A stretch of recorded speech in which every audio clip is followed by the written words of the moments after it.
Let me tell you a way the beginner pen testers install the hacking tools in their environments, and this way is the wrong way. So let me open the browser here, and I had opened some GitHub tools here for penetration testing. And what they do, they first clone the git, go to terminal, paste it here, and then they go to the directory. So then they copy this line, paste it here, change the directory, okay, and then this requirements here, and then this and the password, sudo password. But yes, I know that the pip command is not found, we will see that. But after running this command, the requirements of this package here that we have cloned right now is being installed, okay, no problem. So then we execute this bash command here, and then the tool here, okay. Now one command or one tool is installed, fine.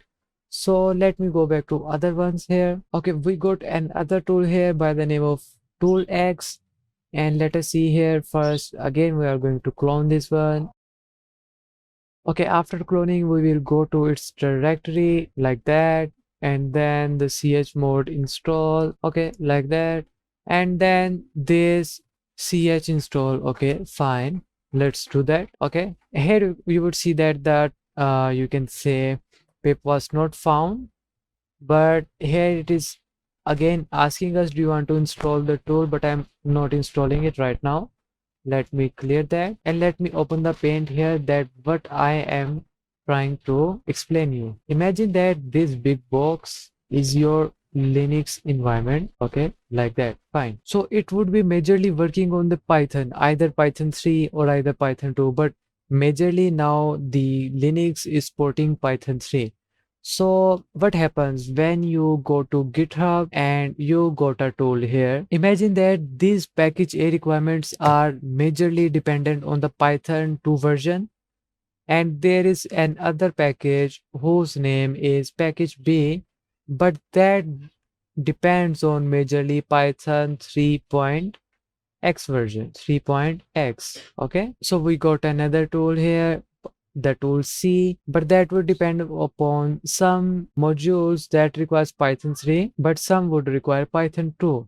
And you install all of them in your Kali environment, the whole Kali environment. Okay, what happens is that when you install this library, these libraries, and these libraries and their requirements, there would be, you can say, a crowd of the dependencies.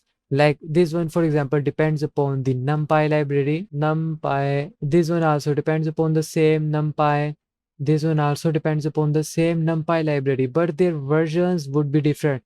So you would install three different or two different numpy libraries, like numpy 2.0. I don't know this version exists or no, but I'm just giving a hint that there would be about 2 to 3 different versions of the same library here, okay. And then the problem comes, these libraries start colliding with each other, their versions start mixing up, and sometimes there would be some difficulties to install some other languages. Like for example, you have installed numpy version 2 that is compatible with this Python 2, but you have to install the OpenCV library for this Python 3 version.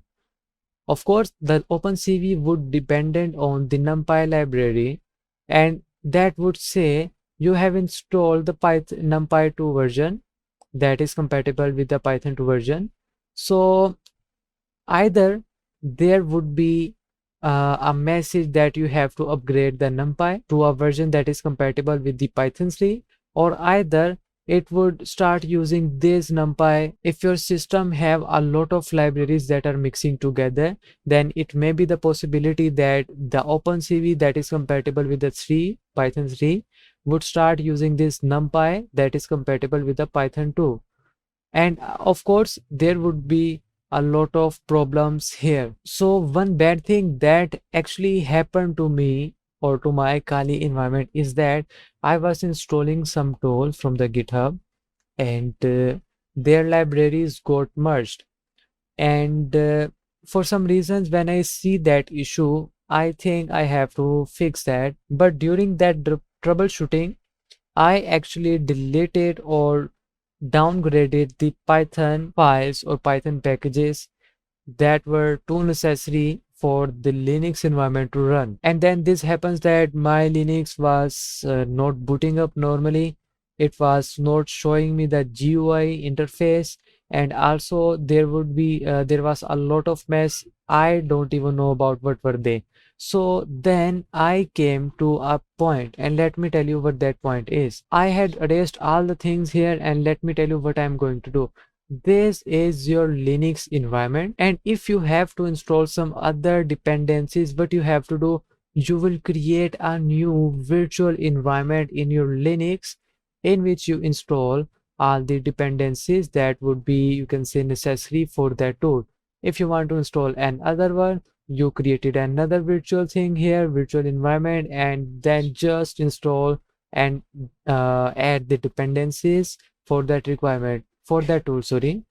Again, you have to install another tool, just start using this virtual environment, and then install the libraries that would be requirement for these tools. So what would happen in that way, each and everything would not be touching each other. That means all the libraries that you have installed in this parent Kali Linux environment would not have any effect on these three ones, and any libraries that are installed inside these virtual environments would not have any effect or any collisions with the parent Kali Linux Python environment. Actually, Kali Linux heavily depends upon the Python, so it is very efficient if you use the virtual environments for your tools, because if you mess up with the Python of the Kali environment, possibility is that you may get your system corrupt. So let us go back to the Kali here and see how to resolve this issue. First, I'm going to the root directly and clear the terminal. Fine. So first thing first, you have to use sudo apt-get update and sudo apt-get upgrade to upgrade your system.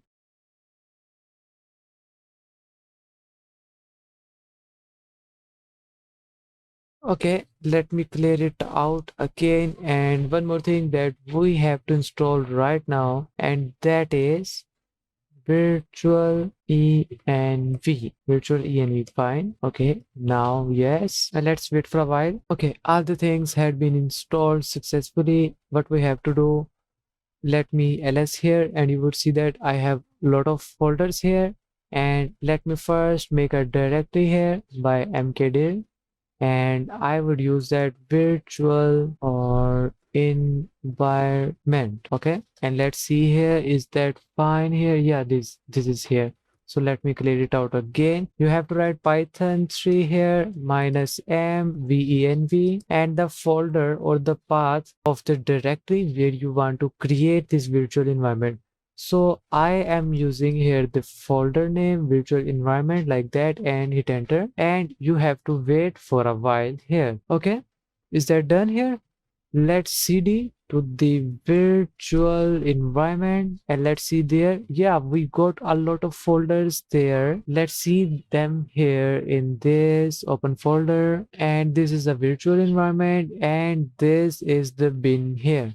Okay, so this include here the lib64 share and a lot of the things that are very normal if you create some virtual environments. So let us see how to use this virtual environment. And I'm not activating the virtual environment right now. What you have to do, you have to use Python version. Okay, so my Python version here is 2.7.18. Okay, so to activate this virtual environment, what you have to do, you have to use source, and then you would see here bin/the activate.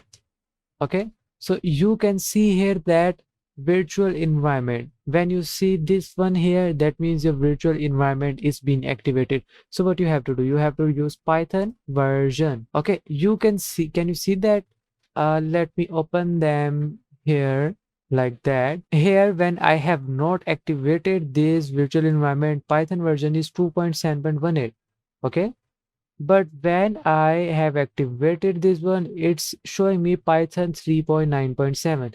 That means in this folder, in this virtual environment folder, I have installed Python 3.9.7, completely different to this Python, sorry, this one here, to this Python 2.7.18. So let me tell you one more thing here. Let us see if we have installed some packages here. So I am writing here pip install the numpy. So you can see that the requirement is already satisfied there. So let us see here again. I'm using here pip install the numpy, and let's see that. And you can see that it's not installed here. It is collecting the numpy, downloading it, and then it will start installing them. From these two things, you can get an idea that this virtual environment that we had in activated now by the name of virtual environment is completely different from this Python installation that is the default one for the Kali Linux. And in this way, we can use the virtual environments, activate them, and if you want to work with some different libraries or different modules or different tools, then my advice to you for working within the Kali Linux is to make a virtual environment and then install all the requirements in that virtual environment so that your libraries won't mess with your default Kali environment. So I hope so this video would be very beneficial for you. And of course, if you have not subscribed this channel, then hit the subscribe button and also the bell icon button to get notified about all our new videos. And also like this video and share it with your friends. Goodbye.